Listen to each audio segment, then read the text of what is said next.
प्रधानमंत्री मोदी पहुंच चुके हैं रामेश्वरम से। सीधी तस्वीरें आप तक हम पहुंचा रहे हैं और जिस पुल का उद्घाटन किया जाना है वहां पर विशेष आयोजन किया। ये देखिए, जिस रेलवे को, जिस ट्रेन को हरी झंडी दिखा रहे हैं प्रधानमंत्री मोदी, वो ट्रेन गुजर रही है और तालियां बजाते हुए प्रधानमंत्री नरेंद्र मोदी दिखाई दे रहे हैं। ये तस्वीरें अद्भुत हैं क्योंकि ये एक ऐसा रेल ब्रिज है जो वर्टिकल सी रेल ब्रिज बनाया गया है और साथ में उनके हाथ में एक रिमोट है प्रधानमंत्री मोदी के, और इस रिमोट के ज़रिए इस पूरे ऑटोमेटेड ब्रिज को ऑपरेट किया गया है। हरी झंडी दिखाई गई है इस ट्रेन को। जैसा कि बताया गया कुमार कुंदन ने, ताम्रम से रामेश्वरम तक ये रेल लाइन लोगों का जो सफ़र है वो आसान बनाएगी, लेकिन साथ ही जो ये ब्रिज है वो जहाज़ों का सफ़र भी आसान बना पाएगा क्योंकि ये अपलिफ्टमेंट होगा, वर्टिकल अपलिफ्टमेंट होगा, ऑटोमेटेड है। इससे पहले जो पंबन ब्रिज था वो मैनुअल था, जिसे 2022 में जंग लगने के कारण बंद कर दिया गया था।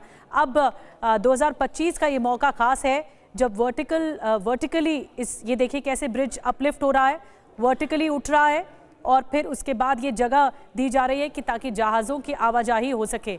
ये देखिए शानदार तस्वीरें सामने आ रही हैं, जहाज़ भी गुजरा है। जैसे ही वर्टिकली इस ब्रिज को अपलिफ्ट किया गया, प्रधानमंत्री मोदी ने रिमोट कंट्रोल दबाया और उसके बाद ये जो ब्रिज है वो अपलिफ्ट हुआ। अब जहाज भी गुजर रहा है। करुणा, शानदार तस्वीरें आ रही हैं। बिल्कुल, वाकई में निधि, बहुत ही शानदार तस्वीर, और यही इस ब्रिज की खासियत है जो बनकर तैयार हुआ है। करीब 6 साल का पूरा जो वक्त है वो लग गया इस ब्रिज को तैयार होने में, जो बताया गया। और देखिए, इतने कम वक्त में इतना शानदार ब्रिज तैयार किया गया है। 2 किलोमीटर से लंबा ब्रिज जो कि रामेश्वरम को जोड़ता है, कनेक्ट करता है, और 535 करोड़ की लागत से बनकर यह अत्याधुनिक का ब्रिज तैयार किया गया। प्रधानमंत्री ने रिमोट का बटन दबाया और उसके बाद ये जो ब्रिज है वो अपलिफ्ट करता है, यानी कि ऊपर की ओर उठता है और नीचे से जहाज निकलता है। और ये बताया जा रहा है कि खास बात यह, कुमार कुंदन, इस ब्रिज के बारे में, क्योंकि जो पुराना ब्रिज था उसमें वक्त बहुत लगता था। यह बताया गया कि 45 से 1 घंटे का वक्त पहले लग जाता था, लेकिन अब 3 से 4 या मैक्सिमम 5 मिनट में पूरी प्रक्रिया पूरी हो जाएगी।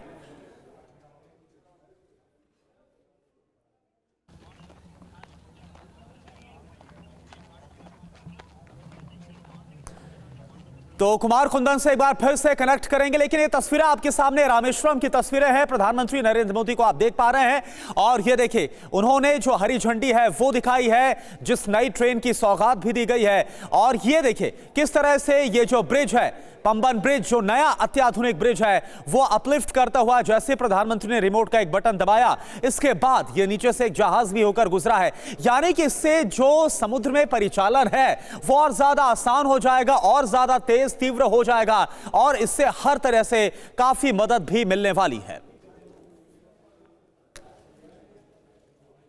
तो ये एशिया का पहला वर्टिकल लिफ्ट ये ब्रिज है जो कि बनकर तैयार हुआ है, और सबसे खास बात यह भी कि इसको इस तरह से इसका ढांचा तैयार किया गया, स्टेनलेस स्टील का स्ट्रक्चर दिया गया है।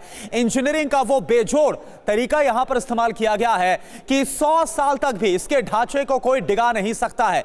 और एक और जो खास बात यह है कि जिस तरह से इस ब्रिज को तैयार किया गया है, इसमें मेड इन इंडिया, यानी कि पूरी तरह से स्वदेशी तकनीक पर इसे बनाया गया है। यह जानकारी सामने रखी गई है कि मेक इन इंडिया प्रोजेक्ट के तहत ही इसे निर्मित किया गया है। बहुत ही अत्याधुनिक ये ब्रिज। और ये देखिए, जैसे ही इसके ऊपर से ट्रेन गुजरती है, जिसे फ्लैग ऑफ किया गया, जिसे हरी झंडी दिखाई गई, वो तस्वीरें भी आपके सामने।